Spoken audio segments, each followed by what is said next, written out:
What's up, brother? Welcome back to Clown Questions, the show where there are no dumb questions. I'm your host, Matt Clown Emoji, and today the question on everybody's mind is, why did Shohei Ohtani's interpreter get fired? I attempt to answer that question and a few more questions on this episode of Clown Questions. Who's down to clown?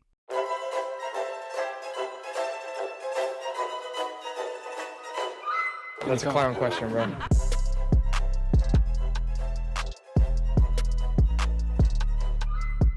Why did Shohei Ohtani's interpreter get fired? This is actually a very near and dear issue to my heart, as you can see by the Ohtani jersey. Best player in baseball. Been a big fan of him because, he's Babe Ruth 2.0. But he's in some negative light after the past week. Some rumblings have been coming out. Not even rumblings, confirmations that $4.5 million of Ohtani's money was used to settle gambling debts. Now, Ippei Mizuhara, who was Ohtani's interpreter, he initially told ESPN that Ohtani wired him the money as a, quote, concerned friend, end quote, but the very next day, he backtracked on this and he called himself an addict, and he also claimed that Ohtani knew nothing about his gambling and never authorized the payments. That portion, that little bullet point to me is the most important piece of all this, and it's what makes it the most confusing because Ippei decided to change his story not even, 24 hours later. The initial report, I think Ippei caught himself and said the wrong thing, like Kirk Cousins when he was tampering. The concerned friend, that doesn't sound like, maybe Ippei's trying to get out of it, but when he said that, it didn't seem like an issue that Ohtani's gonna, be mad at him for and, accuse him of being a thief. It seems like Ohtani's, in the gambling weeds with him, which is unfortunate because Ohtani's the best player in baseball. This is the last thing baseball needed was a scandal of their biggest player. But ironically, I think it's going to bring a lot more eyes to the game. But Shohei, in his recent statement, said, and I quote, "I never bet on baseball or any other sports or never have asked somebody to do it on my behalf. I have never went through a bookmaker to bet on sports." Now, that's exactly what Pete Rose said. And we all know Pete Rose is not in the Hall of Fame despite being MLB's all-time greatest hit leader. So there's a lot of things that don't add up here, obviously. The main thing is his interpreter changing the story immediately. So the question is, was Ohtani fading himself in Angels games? The Angels have obviously been one of the, most disappointing franchises in the entire league for the past, 5-10 years. And obviously Ohtani and Trout are their only good players, only guys have been producing. So if you're Ohtani, do you bet against your own team knowing you're that bad? I don't know. I don't know if maybe the bets are from a different sport. I don't know how that works into law, but obviously if he's betting on baseball, he's going to be suspended at least a year or so. But there's a chance Ohtani's just fading his own team. Were Ohtani's off nights the nights he chose to bet against the Angels? Is Shohei Ohtani so good that he can plan his off nights? He's like, I had 3 home runs yesterday, but today I think I'm going to have a couple strikeouts, maybe take my under over on 0.5 hits. Who knows? I'm hoping that's not the case for baseball's sake, for Ohtani's sake, and for my sake as an Ohtani fan. But all I can really say about all of this is that if Ohtani is guilty, if Ohtani was the one gambling, I'm about to become the biggest Pete Rose fan in the entire world. So, like I said, I don't know for sure whether or not Shohei did it, but Jonte Porter definitely did it. If you didn't see that story, Jonte Porter has gotten caught betting prop bets on himself in the NBA, and the 2 nights in question, he came out with, an injury, which a lot of people think he was faking. And at the same time, the sports books have reported that there has been an unusual amount of activity on Jonte Porter prop bets. Those 2 nights that he came up, that he came out early. So Jonte Porter is definitely guilty. He's taken the under on his 0.5 points, and probably making more money than he makes in the NBA. So yeah, Jonte Porter definitely did it. But getting back to baseball, when is opening day? Apparently it's today. It's kind of blindsided me out of nowhere. And technically opening day was, with Ohtani in Korea. They had that 2-game series, but they scheduled that series on day 1 of March Madness. Not a soul was watching except for maybe Jared Carabas. So, baseball, way to stay relevant, as the PMTs would say. And yeah, I'd like to make some World Series picks, but I'm not going to do it on this show because I'm going to get into the Sweet 16 later. So maybe next week or the week after, I'll do some World Series picks. It'd be nice to have a little sense of the league. And, our game got postponed, but go Brewers, Mets, you should consider getting a roof. They are wonderful. So let's get into some March Madness. The question everyone has been wondering since Oakland's incredible upset of Kentucky is, who the hell is Jack Gohlke? If you're not familiar, apparently Jack Gohlke lives not 20 miles from where I am right now in Pewaukee, Wisconsin. And all you need to know about Jack Gohlke is that he is a bucket. He hit 10 3-pointers against Kentucky. That was one shy of the record in March Madness. And that's all you can really say. He's a bucket, and he's Steph Curry Jr., if you will. But the funniest part about Jack Gohlke is the fact that he's so good at threes is that he doesn't even take twos. This year, he had 347 3-point attempts and only 8 2-point attempts. So he's just locked in from 3. He said in an interview that, if you gave him 100 shots in an empty gym, he'd hit 78 of 100. But they asked him, like, oh, how much would you hit from the high school line? He's like, honestly, I'd probably hit more from the college line. All the motherfucker can do is hit deep threes. And now that I see the MF word, I should mention I'm going to be instituting an F-bomb jar right here. I'll put $1 for every F-bomb.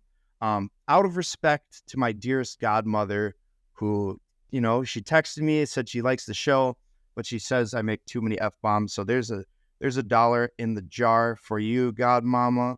And, maybe I'll donate it to something, a charity. Comment below where I should donate the money. Or, maybe Auntie Julia, you have an idea what I can do with the money. But yeah, I'll do $1 for every F-bomb. I'll try to keep it to, like shit and damn and other swear words. But I'll try to cut back on the F-bombs, for you, Auntie. So speaking of Jack Gohlke in Oakland, Kentucky is the team that got not blown out of the water, but shocked by this team in rural Michigan. And that begs the question for Big Blue Nation, should Kentucky fire John Calipari? Now, I wrote this question a few days ago. Now it's a moot point, or a moo point, as Joey Tribbiani would say. But it's a moo point because Kentucky has already announced that they're bringing him back. And I think I know why they're keeping him. And I know 33 million reasons why they're keeping him. It's a $33 million buyout to get Calipari out of there. So yeah, Kentucky's like, yeah, we could run it back again, or we could, take a sunk cost of 30 million and try to find another guy who we're going to have to pay 10. So, I personally think they should have fired John Calipari, but that's for my own selfish reasons. I'm a Badgers fan who thinks they should fire Greg Gard, and if Gard got fired, John Calipari would have obviously been a dream coach to have. Not even in terms of his success, but his recruiting obviously is next level. But Kentucky and John Calipari are on the hot seat for the foreseeable future. Since 2020, Fairleigh Dickinson and Oral Roberts have 2 combined wins in the NCAA tournament. Kentucky has just 1. So not a lot of success for the Wildcats as of late, and not a lot of success for Virginia either. And that begs the question, should UVA fire Tony Bennett? And after they announced Calipari is staying, I'd say absolutely. Fire Tony Bennett, and you know what? Fire Greg Gard as well. Maybe Bennett could fill that empty chair for Greg Gard, the silent assassin, whose Badgers just looked like an inferior team against James Madison. That was a pretty heartbreaking loss. But shout out to Max Klesmit for giving it his all and really being our best player in that game. Unfortunately, we did not perform, and we lost the PMT Bowl to PFT. Back in March, we had Samford in Kansas. Samford came back furiously from, I think, almost 20 points down, but they weren't able to get the W, and it begs the question, did Samford get robbed? And I would say absolutely. I'm not going to throw the clip in here, but if you can find the Samford, foul, it's all fucking ball. Damn it, that's another dollar in the F-bomb jar. But yeah, they got robbed. Go look up the play. It was all ball. Kansas shoots 2. If that block is good, who knows? Maybe we're sitting here with Samford as a Sweet 16 Cinderella story. Although Gonzaga's been rolling, so I don't know if Mark Few would have let that happen. Getting into professional basketball, I got to ask, what's new in the NBA? The answer, nothing. Yesterday, Draymond got ejected in 4 minutes, and Steph Curry ended up saving the day and winning the game for the team. So not much has changed in the NBA, but in March Madness, the Big East is coming. And I have to say, do you believe in the Big East now? They are 6-0 in March Madness, and I'm hoping they go a little further than that. I'm not rooting for UConn because I've had this take consistently that I don't think UConn's going to repeat just because of how improbable of an event it is. But if you don't believe in the Big East now, you just don't know ball. Creighton, Marquette, UConn, all balling. And, as I say this, they're probably all going to lose in the Sweet 16 now and have 0 Elite 8 teams and make me look silly. But the one guy who has looked sillier than most this March Madness season is Charles Barkley. And I'll show you this for our next segment, which is First Year Interruption. Here's Charles Barkley at halftime of the Auburn-Yale game, and we have some Yale players reacting to his behavior. And then I'll show you Charles after the game. So here's First Year Interruption with Charles Barkley. Yeah, you can hear him huffing and puffing over there, can't you? Oh! I'm not sure if there's any room on that bandwagon after he pulled out that cigar. Charles is not worried about a thing now. I feel very comfortable. Being a basketball fan, you always see Charles Barkley on every TNT broadcast when you're watching the NBA. He's a legend, but I guess my message is sorry, not sorry. How we say it again, Chuck? Yale! Yale! How you say it again? Yale! Yale! Who did Auburn used to lose to? Yale! Yale! Shout out to Yale, the Bulldogs. Never thought a Bulldog would be the Tiger, but they did. Congratulations to Yale, and man, it's going to be a long trip from Spokane, Washington, back to the Plain. And a long trip it was from Spokane, Washington, back to the Plain for the Auburn Tigers. Yale pulls off the memorable upset. The Ivy League always seems to have a stunner in March. And we don't have to talk about Yale getting their ass kicked next round by Lamont Butler and San Diego State. But if you're an Auburn fan and you're looking for someone to blame, don't blame any of the players. Don't blame Bruce Pearl. Blame Charles Barkley, because putting a cigar in your mouth at halftime of a game where you're up maybe 9 points and you're playing a lower seeded team, if that's not bad karma, I don't know what is. You can't be doing that, and Charles should know better as a diehard Oregon fan. And that's just, frankly, it's just frustrating as an Auburn fan. Don't count your chickens before they roost. And Barkley did just that, and look where it got him. My next segment is pass or play. Let's get it started. Pass or play. The NFL is not banning the tush push. I'm gonna pass on that. I initially thought it shouldn't be banned, but now I think it should be banned because of a pass or play I'll get to in a second. Pass or play, the Metro Boomin and Future album, absolute play. It's got some bangers. I've only added Like That with Kendrick Lamar to my playlist because I'm mainstream like that. But that song is like that, dude. Listen to that hoe. Listen to the Drake and J. Cole disses in it. I still don't really understand the beef, and I had to have someone spell it out for me in a TikTok video. I'm like, how is that a Drake diss? It's like, well, Goofy, that's clearly Drake. And then I'm like, oh, first person shooter for all my dogs. He's making direct shots at these guys. But yeah, apparently there's other beefs addressed in the album. If anyone's a rap aficionado, I'd love a breakdown on all this beef, because I'm not quite sure what it stems from. But yeah, calling Drake Goofy is never going to be a wrong answer. Back to the NFL, pass or play, the new hip drop tackle rule. Hard pass. They're doing this in the name of safety.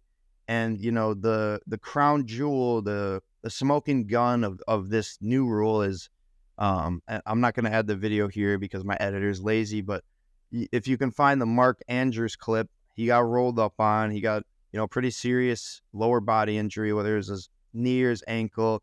Basically, they're trying to limit plays where the player lands on someone's legs as they bring them to the ground. The NFL is already hard enough for defensive players with how many rules favor the offense. This is just going to make it impossible. You hit them high, it's helmet to helmet, 15 yards. You hit them low, that's, attacking the legs. And now you hit them in the center, the hip drop tackle. Well, make sure to land perfectly. It just doesn't make sense to me. Injuries are a part of the game, and I'm glad they're trying to limit them. But if you're worried about injuries, why are you banning the hip drop tackle and not the tush push? The tush push is a dog pile of, 20 fucking third dollar in the F-bomb jar for my auntie's charity of choice. But yeah, if you're going to ban a play, ban the tush push. That's a much more dangerous play. You got Jason Kelsey and, 20 dudes on top of him, but that's the dangerous play they need to ban. And J.J. Watt summed it up on Twitter pretty perfectly. Just fast forward to the belts with flags on them. Yeah, the JJ put it perfectly. The defensive guys are getting screwed more and more each iteration of the rules, and it's unfortunate. We don't have the same NFL we've had in the past, and we've gone soft as has much of America. But alas, pass or play. Sabonis is the most underrated player in the league. That plays. Domantas Sabonis just recorded his 54th straight double-double, which is insane in and of itself. And this year he has 25 triple-doubles, which has only been done by 4 other players: Oscar Robertson, Wilt Chamberlain, Russell Westbrook, and Nikola Jokic. Ever heard of them? Yeah, pretty good company to be in. Sabonis, I don't think gets his flowers enough. So light the beam, and, if you don't know ball, go watch Sabonis, and you'll see a player that knows ball who can get it done from anywhere and is a double machine this year, and years past as well. Final one, getting into a little Packers talk. Pass or play, Cooper DeJean to the pack that plays. The man is electric, and if we don't draft him, Kool-Aid McKinstry would be pretty cool. No pun intended, but if you got a Hall of Fame name like Kool-Aid McKinstry or haha Clinton Dix, pick you up, and Cooper DeJean would be cool. It'd be not funny, but I don't want to say exciting either. It'd be interesting to have the first white cornerback in whatever it is, 15 years. I don't know. It's just I mean, that would be such a in Wisconsin. Do you know how many high school dudes and even elementary and college dudes are gonna buy a Cooper DeJean jersey immediately?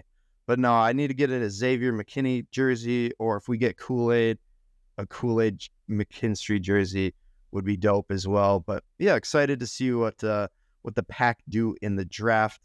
But let's get into the favorite moment of the week for y'all, which is the Goosebump moments of the week. Starting off at number 10 with Oregon's Jermaine Couisnard going up against Creighton. Tracy nearly lost it. 20 seconds left. Couisnard puts up a three. Wow. Oh, my goodness. Timeout, Oregon.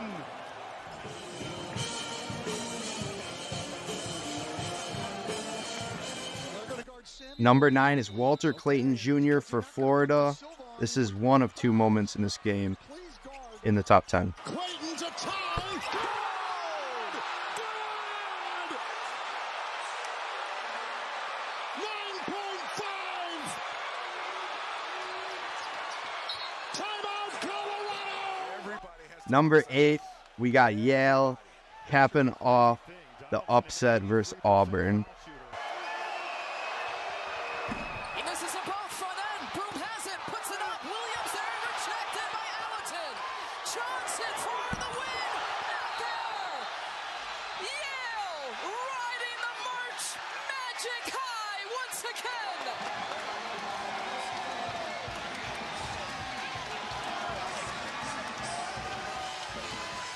At number 7, we got Tyler Adams for the USMNT from way downtown in the CONCACAF Nations League final en route to Dos Acero. He goes for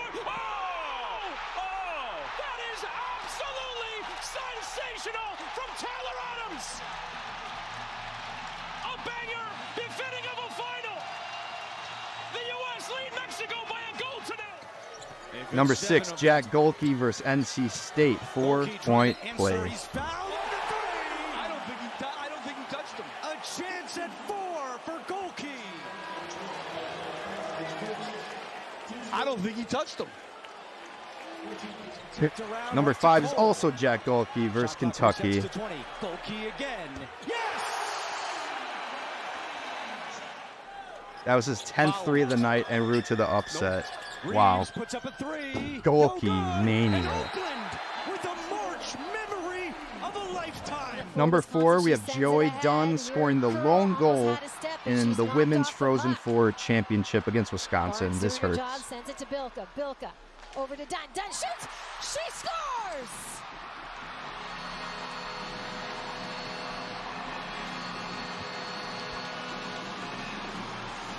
The first year, Joy Dunn has the game's first goal, and it's 1-0 for the Buckeyes. Number 3, the first true buzzer beater of the March Madness tournament, Anderson Garcia for Texas A&M. Take a look, take a listen if you're on Spotify. As he races to that corner. Radford, the inbounder, looking to bounce. Garcia.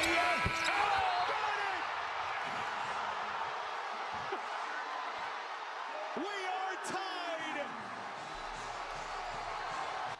Number 2, DeAndre Hunter and the Hawks trying to complete a 30-point comeback. DJ, no, tip Capella. He gets it out to Hunter for three. That's a dagger. That's the dagger. Kugel on to Silva. Number 1, KJ Simpson for Colorado with a Kawhi-like game winner. Williams to inbound. Simpson with it for the lead. Oh! 1.7. Long shot, good as it goes. Colorado wins. The Buffaloes have won.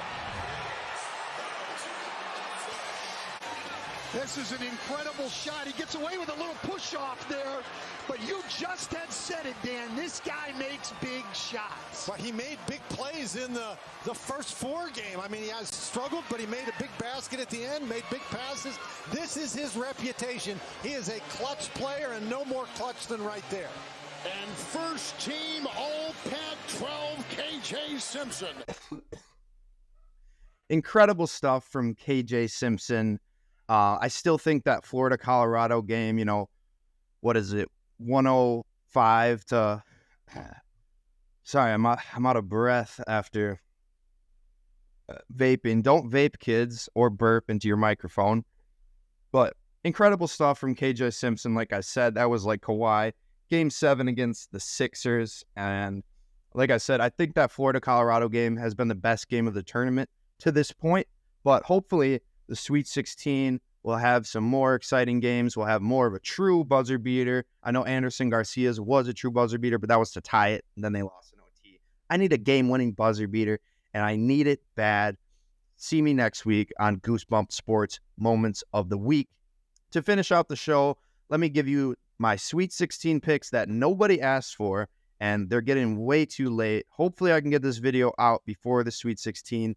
We'll see how that goes. Maybe you can watch it a day later and clown my picks from the day before.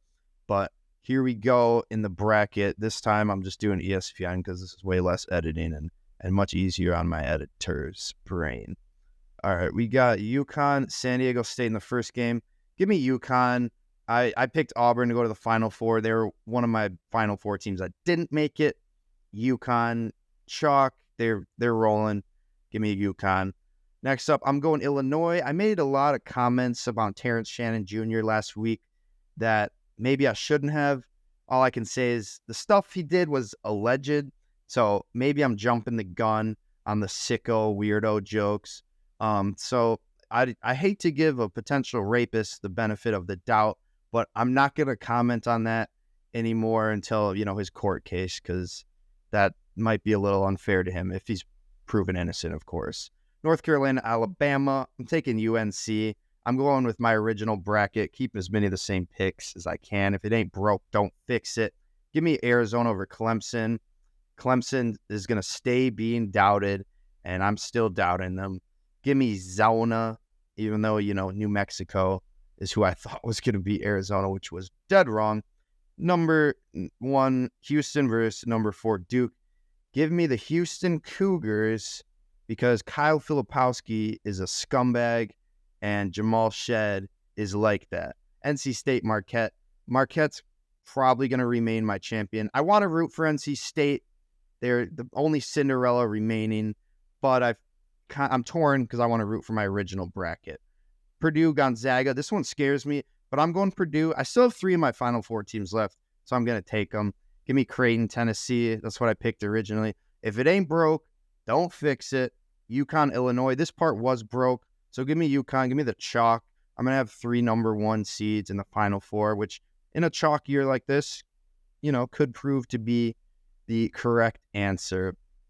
The other Final Four, Elite 8 game, actually, is North Carolina, Arizona. Give me North Carolina. If it ain't broke, don't fix it. How many times you got to hear that today? Marquette, Houston. Give me MU. Golden Eagles to the Final Four. Purdue to the Final Four. If it ain't broke, don't fix it. I already had North Carolina in my championship. UConn goes down in the Final Four. Back-to-back runs for them. North Carolina's in the championship game against the Marquette Golden Eagles. Say it with me. If it ain't broke, don't fix it. And my final pick is, of course, going to be Marquette. It's what I picked originally, and I got to ride with my takes, no matter how asinine they might seem. So give me the Golden Eagles to get the dub, to get the championship. And while I haven't been doing too great with the show-ending punchlines, I'm just going to say screw it. Why not just steal my own show-ending punchline from last week? So say it with me. If it ain't broke, don't fix it.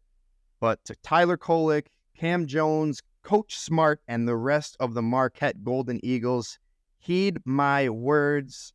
Shaka the world.